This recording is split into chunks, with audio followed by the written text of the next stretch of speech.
We begin, though, with those major developments in the midterm elections. Democrats now retaining control of the Senate after projected wins in two key races over the weekend. The first one came Friday night in Arizona, with Democratic Senator Mark Kelly projected to win re-election in that closely contested race against Blake Masters.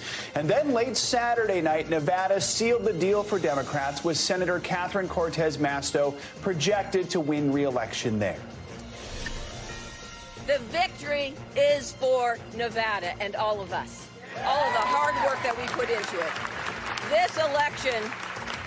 This election, Nevadans rejected the far-right politicians working to divide us. Cortez Masto's win now gives Democrats enough seats to retain control of the Senate no matter what happens in Georgia's runoff election. Now, in that state, Democratic Senator Raphael Warnock and his Republican challenger Herschel Walker will face off again December 6th. That's because neither candidate cleared the 50% threshold last week. As for who's going to control the House, that is still up in the air this morning, as votes in several critical House races are still being counted, leaving control too close to call. We're covering all the angles this morning. NBC News correspondent Priscilla Thompson's in Georgia with the latest there. We're going to get to her in a moment, but let's start off with NBC News Capitol Hill correspondent Ali Vitale. Ali, good morning to you. So history, we know, was against the Democrats. Past midterm elections show the party in power almost always loses seats. Now they've retained control of the Senate. And here's something almost no one predicted. The Senate was called before the House was called. It's still unclear if Republicans are going to flip the House. Even if the GOP does get control, it's likely going to be a slim majority. How do Democrats defy this historic trend?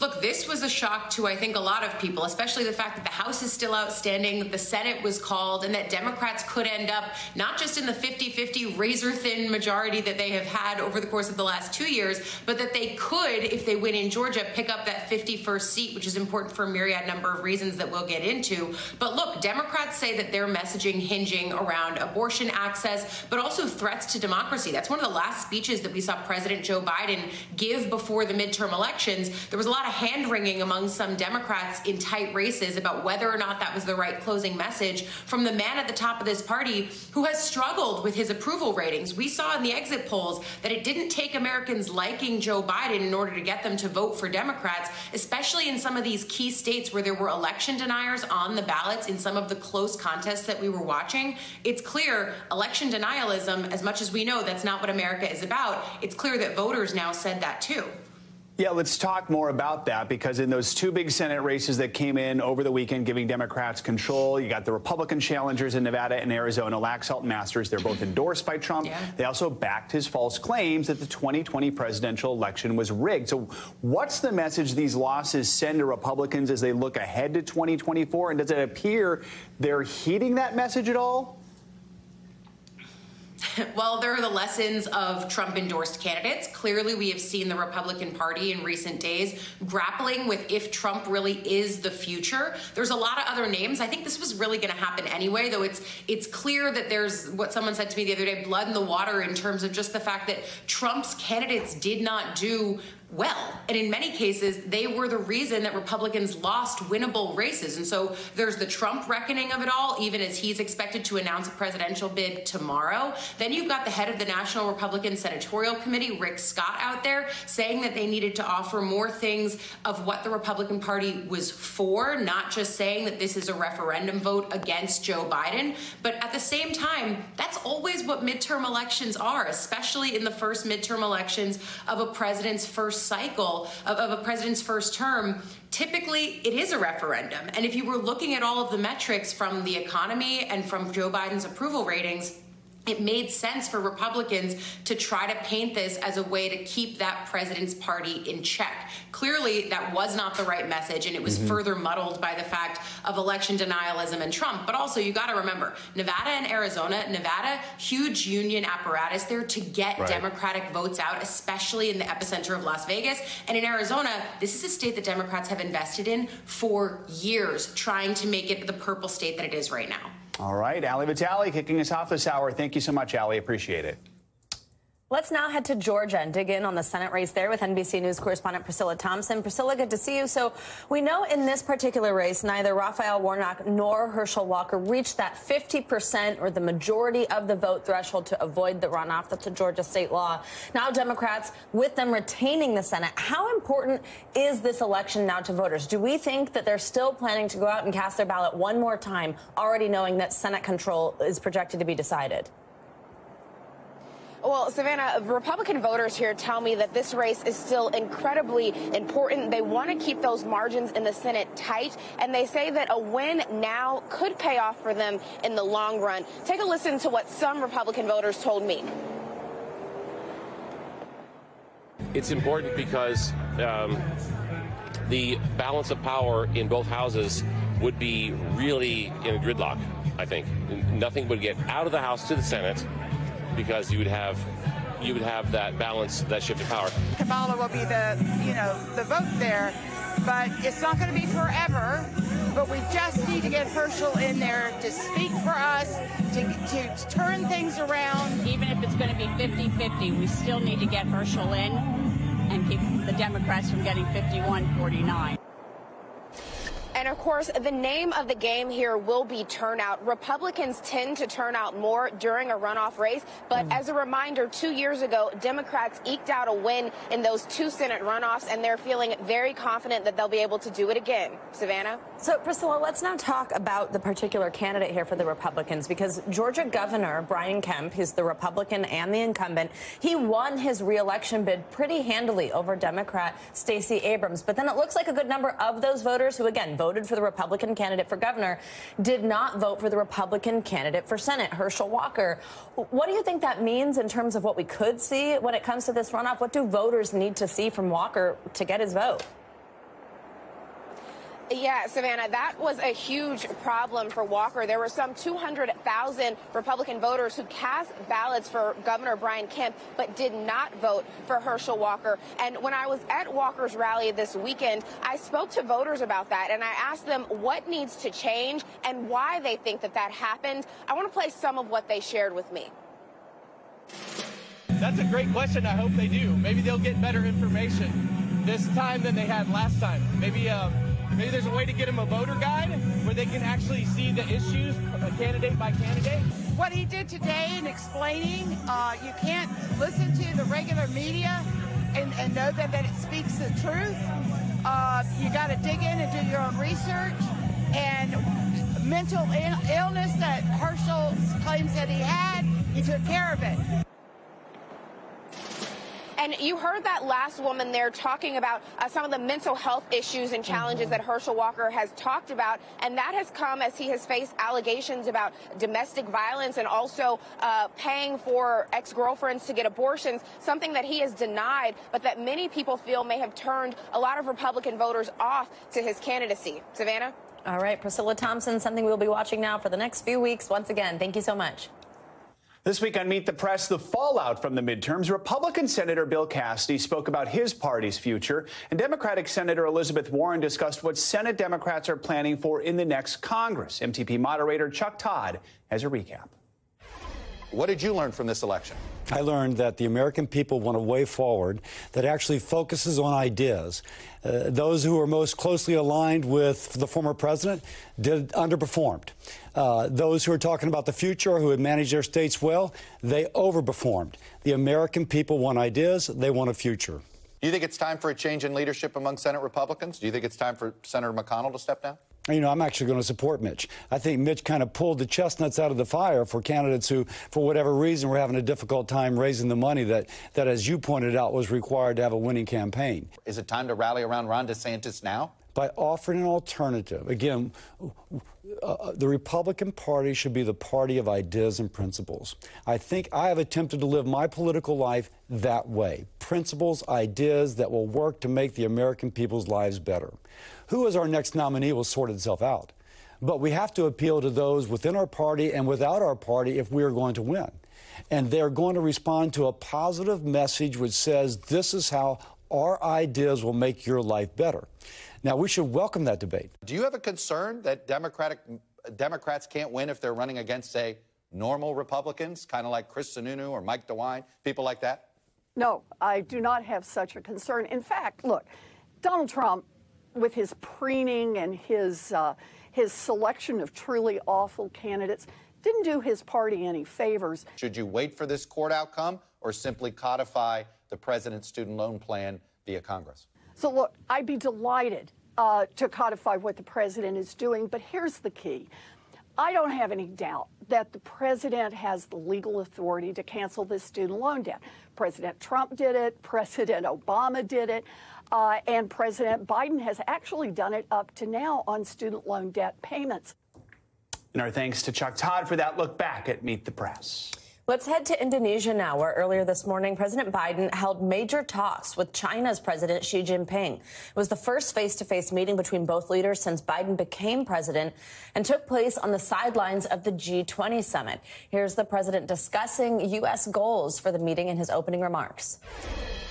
As the leaders of our two nations, we share responsibility, in my view, to show that China and the United States can manage our differences, prevent competition from becoming anything ever near conflict, and to find ways to work together on urgent global issues that require our mutual cooperation. And I believe this is critical for the sake of our two countries and the international community. NBC News foreign correspondent Janice Mackey-Frayer joins us now from Beijing with more on this. Janice, good to see you. So, I mean, this is a big meeting at a time of course, these strained relations between the world's top two economies. What came out of those talks? What did both leaders discuss? Very high stakes, Savannah, going into this meeting. Both of the leaders have talked on the phone before, but this is the first time they're meeting face to face and consider the issues, all of them friction points: trade, chips, Russia, climate, human rights, Taiwan. So the expectations going into this meeting are not vibrant per se. Very modest expectations, and no breakthroughs are expected. But what's important to point out is that the meeting happened at all. It came together after months of negotiations, at times intense, according to a senior White House official, saying that what the U.S. wants out of this is to ensure that competition with China doesn't veer into conflict with China. So the fact that this meeting is happening, the Chinese side would point out that it was at the request of the U.S. The fact that it is happening signals this openness to repair ties that are very badly damaged. Going into the meeting, both President Biden and Xi Jinping made comments about the world being at a crossroads and there being the responsibility on the U.S. and China to have a stable relationship. And Janice, what's the Chinese reaction been like to this meeting? How's it being viewed over there, and what are they hoping to get out of it? Well, going into this meeting, Xi Jinping is the most powerful Chinese leader in decades, having consolidated power here in the Party Congress last month. So he is going in with the expectation that whatever he decides will be the path forward for U.S.-China relations. He will simply deputize how communications are going to go between China and the U.S.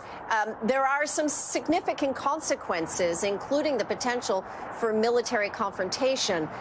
We know that Taiwan remains a flashpoint between the U.S. and China. Taiwan unifying the self-governed island with the mainland is a policy centerpiece for Xi Jinping. So there is no doubt going to be some rather tense discussion between these two leaders as they both lay down the red lines, so to speak, of what are the most important core issues for each side and what effectively is non-negotiable. Janice, of course, you mentioned this major flashpoint of Taiwan, and I actually know that you had this interview. You've been speaking with a retired senior colonel from the Chinese army about the U.S. position on Taiwan and the tensions surrounding that. Tell us some of what you heard there.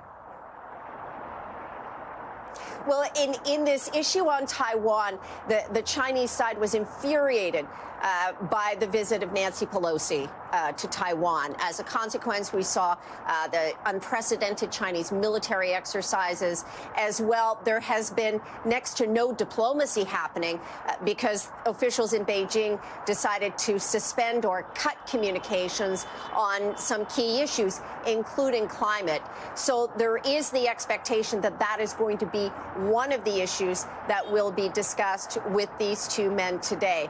In speaking with Joe Bull, who is a retired senior colonel in the PLA, he said that the times that President Biden has suggested that the U.S. would help Taiwan in any conflict with China, it was walked back several times by the White House, creating some confusion among officials here, but also casting some doubt on the U.S. policy of strategic ambiguity and having it become what Joe Bull calls strategic clarity. Here's more of what he had to say.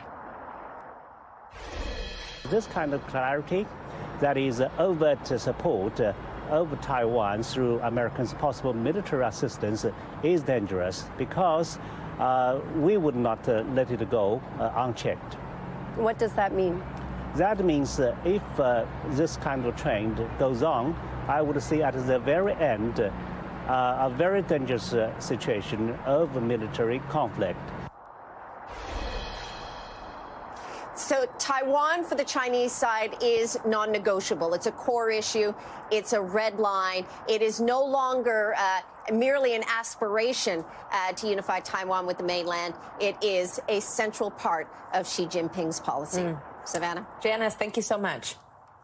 Now to the January 6th investigation. Today was supposed to be the day the House committee investigating the attack had ordered former President Trump to testify about his role in the insurrection. But on Friday, Trump filed a lawsuit to block that subpoena. In addition to his testimony, the committee also subpoenaed documents from the former president. But late last week, the committee extended that deadline. For more on all this, let's bring in NBC News legal analyst and former prosecutor Glenn Kirshner. Glenn, good to have you with us. So first of all, how likely is it that this president's lawsuit is going to accomplish what he wants? And then what happens if ultimately he refuses to comply with the subpoena to answer questions or hand over documents? Well, Joe, it's a great question. Will it accomplish what he wants? I don't believe what he wants is to win the lawsuit on the merits, because when you read through the court filing, it is filled with claims that have been rejected by courts time and time again. What Donald Trump really wants, as we have all come to learn, is delay. He's trying to use the delay that's inherent in the civil litigation process to run out the clock on the J6 committee. What I suggest Congress should consider doing, assuming Donald Trump fails to meet today's subpoena deadline, is move right into voting him in contempt. They have to debate it. They have to see whether they should vote him in contempt exactly the way they did for Steve Bannon, Peter Navarro, Mark Meadows, and Dan Scavino. I suggest that would be a good next move for Congress. So, Glenn, let's talk about the former president's suit here against the January 6th committee. He claims that their request for, quote, testimony and documents from President Trump is an unwarranted intrusion upon the institution of the presidency. So in your opinion, would Trump's testimony violate privilege protections surrounding the executive branch? No, he makes three main claims in his suit. One, he says the J6 committee is not lawfully constituted. Courts have rejected that argument over and over again, saying they're properly impaneled and they have a legitimate legislative purpose. He then goes on to claim this absolute immunity. And I think it's important to remember this was litigated in 2008 when the George W. Bush administration tried this absolute immunity argument, and Judge John Bates rejected it, essentially saying absolute immunity is not a thing. Finally, he says, I have privileges to invoke.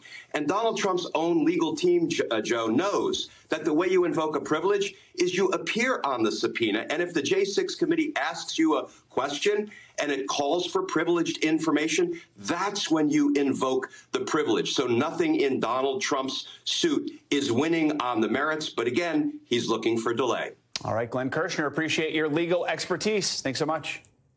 And now to breaking news out of Virginia. 3 people are dead and 2 are injured after a shooting last night on the University of Virginia's campus. University of Virginia police are searching for this student, Christopher Darnell Jones Jr., who they suspect is the shooter. He's considered armed and dangerous. Students are being told to shelter in place, and the university has canceled classes for today. We'll continue to follow the story and bring you updates as we get them. Let's get a check on your morning news now. Weather. Which means it's time for Michelle Grossman to join us. Hi, Michelle. Good morning. Hey there, guys. Great to see you. Happy Monday. And we are starting out cold in many places, many spots below freezing. And we're going to keep it cold all day long and really all week long. So we are watching a storm that's moving across the country, and that's bringing some snow to the upper Midwest and to the Central Plains, portions of the Southwest as well. On the warmer side of this storm, we're looking at some heavy rain, and we're also looking at the chance for severe storms as we head throughout this afternoon into the evening hours. So this is what it looks like, a cross-country storm with accumulating snow possible in the plains, especially in Oklahoma. We could see up to 6 inches of snow there. And some spots that haven't seen snow will see snow today. So far, they haven't seen it this season. And we're looking at the chance for those strong storms along the Gulf Coast into portions of eastern Texas and Louisiana. Then as we go throughout tomorrow, we still have snow falling in portions of the Great Lakes. A rain and wintry mix expands into the mid-Atlantic. So interior portions of New York, also Pennsylvania, could see some snow. We could see a mix, too, with some rain and snow mixing in together and some heavy rain along the coast as a coastal low forms along the mid-Atlantic. So as we go throughout Wednesday, we're going to see that moving even further east. But we do have winter alerts this morning where you see the white portions of Colorado, New Mexico, Texas, Oklahoma, Kansas, into Missouri, also Arkansas. We're looking at winter weather advisories. The pink for portions of Oklahoma, you have a winter storm warning, and that's because you could see a half a foot of snow. So as we go throughout Wednesday, we're going to add to the snowfall totals in New England, also in the Northeast. We're looking at the highest amounts in the purples, also the pinks, up to 6 inches in some spots. We will see heavy rain, too, especially in the southern portions of the nation, the Gulf Coast. We're looking at those brighter colors, the reds, the oranges, the yellows. That's where we're going to see the heaviest rain, so locally 3 inches or more. And we're concerned about the chance for severe storms later on this afternoon. We could see winds gusting up to 60 miles per hour, causing some damage, also some hail. A few tornadoes are possible this afternoon and this evening, and that will move off to the east as we go throughout Tuesday. So this cold will linger. That jet stream is so far to the south, it's allowing in this cold Canadian air. And we're looking at temperatures anywhere from 10 up to 25 degrees below normal for this time of year. So you guys, just 19 degrees in Bismarck today and 46 in Boston. Back to you. Thanks for watching our YouTube channel. Follow today's top stories and breaking news by downloading the NBC News app.